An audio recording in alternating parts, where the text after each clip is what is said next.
Chapter 6. Ingo spends a few hours at the boutique with Cicely, talking with her when she isn't busy, and just watching her when she is.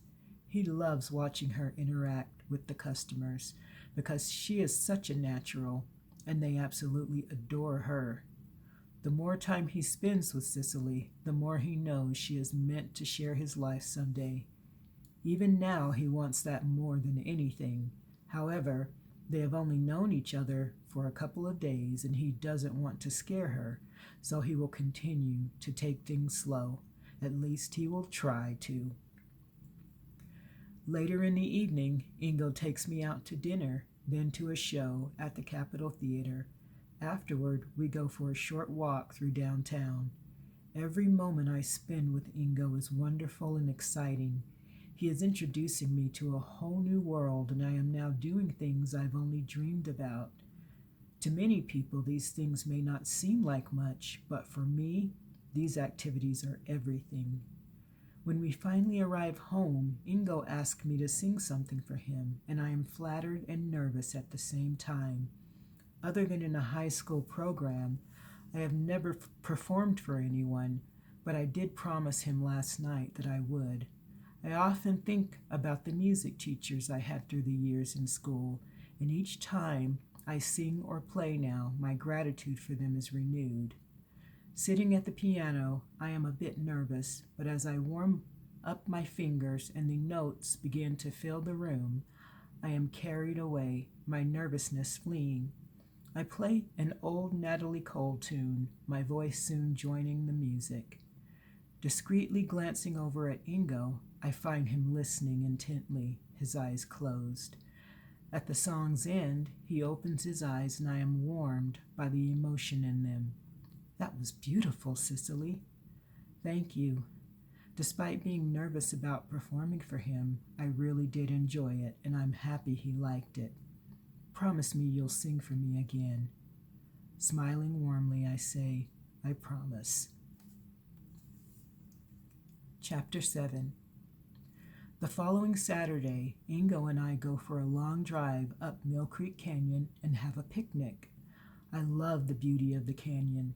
Some spots remind me of the Smoky Mountains in North Carolina because they are so green. The trees are lush, and a continuous breeze gently stirs the warm air. The temperature is comfortable, the weather perfect. We have a wonderful time exploring and just being together. I have never been the adventurous type, but Ingo makes every experience exciting. With him, I feel like I can do anything. Since this is my first real picnic, he promises we will make a habit of it. Later, with a big bowl of popcorn between us, we watch a movie with Jessica.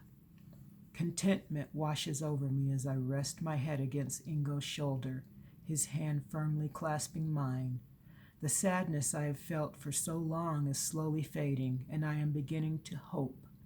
Maybe I can finally let the past go. Each moment I spend with Ingo loosens another brick in the wall of self-preservation I have kept in place for so long. Jessica glances over at me and smiles. She sees the changes taking place in me, and I feel how much she cares.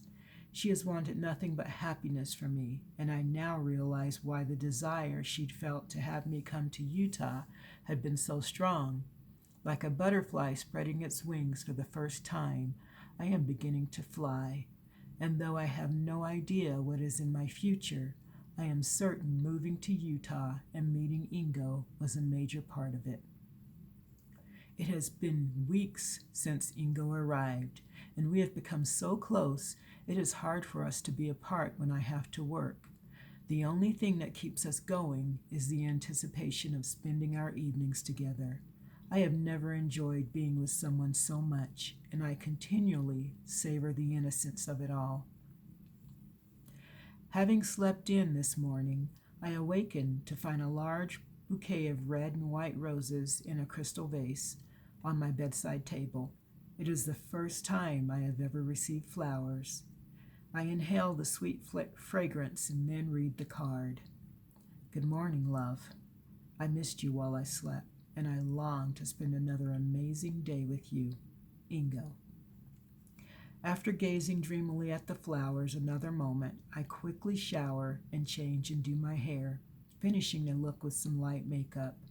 I am about to head down to the kitchen when Ingo appears at the door, carrying a breakfast tray. You are supposed to still be in bed, he says, his eyes stern, but his voice is playful. I can tell he is really a little disappointed I am already up. I guess I'll have to be a little faster next time.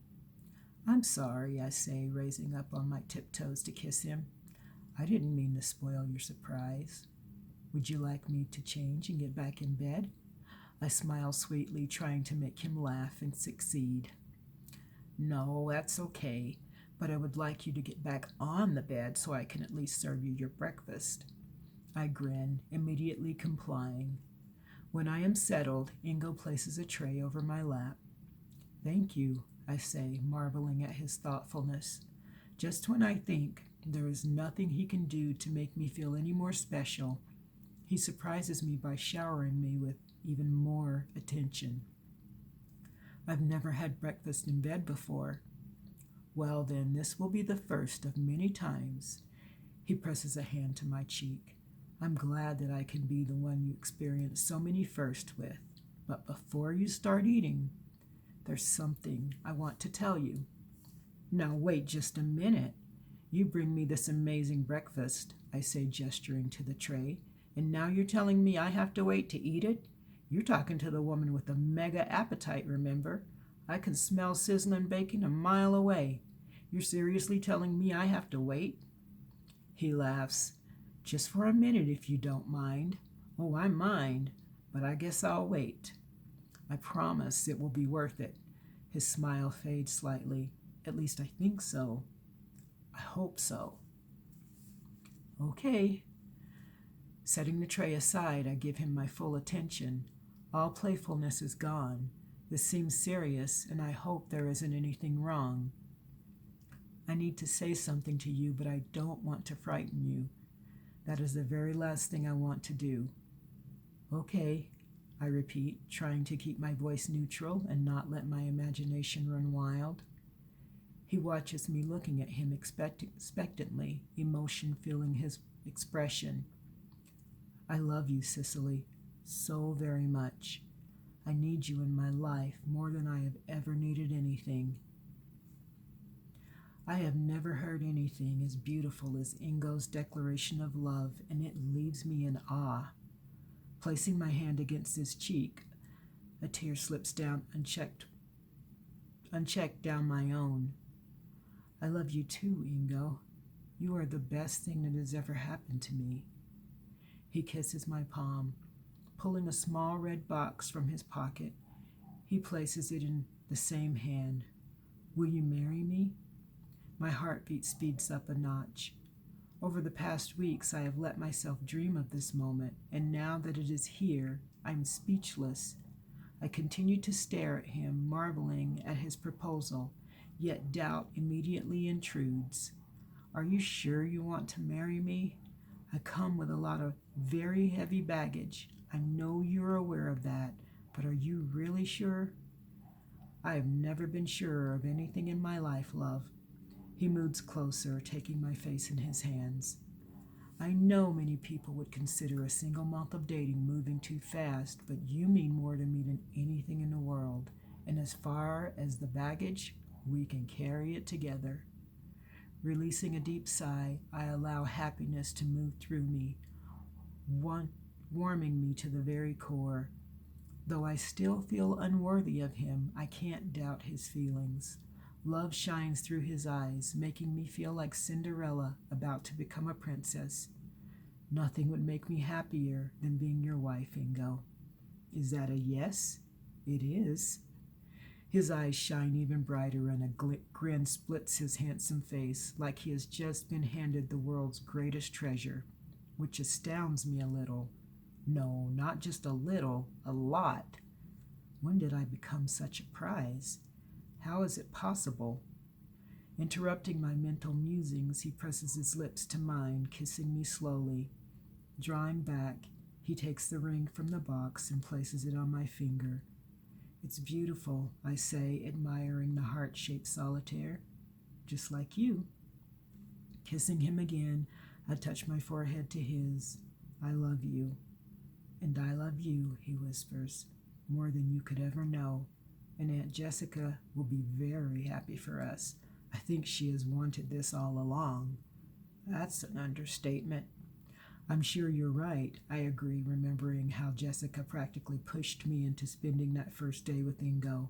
How grateful I am now that she did. I guess it wouldn't do to disappoint her. No, I guess it wouldn't. He places the breakfast tray back over my lap. All right, now you can eat, but hurry so we can share our news with Aunt Jessica. No need to tell me twice. I take a bite of the bacon, unable to stop smiling. I can't believe this is happening to me. He just asked me to be his wife. I am going to be Mrs. Ingo Kelly. How did I win a man so amazing? What did I do to deserve such a blessing? I don't know the answer to either question, but I intend to do everything I can to be worthy of him.